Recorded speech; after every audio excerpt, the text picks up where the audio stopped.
మీరు చల్లగా ఉండాలని, నెమ్మదిగా ఉండాలని, ఎటువంటి శ్రమలైనా ఓర్చుకొని నిలబడేటట్టు ఉండాలని దేవుడు నీకు ధరింపజేసి, ఆయనే నిన్ను ధరించుకొని నీకు నీతి సూర్యుడైన యేసును ధరింపజేసి కృపలో నిన్ను నిలిపి నిన్ను బ్రతికింప చేయాలని ఆయన ఇష్టపడుతుంటే ఈ తిరణాలకి, హల్లెలూయా, వెళ్ళకూడని స్థలాలకి మనం వెళ్ళి ఎందుకు కృపలో నుండి తొలగిపోవటం?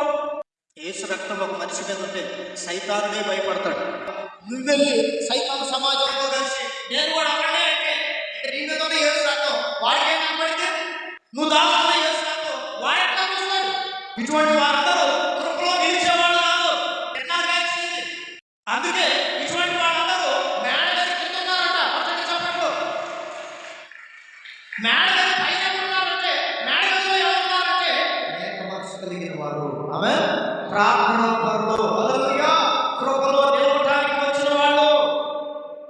వారి మీదకేమో పరిశుద్ధాత్ముడు దిగాడు. ఆమె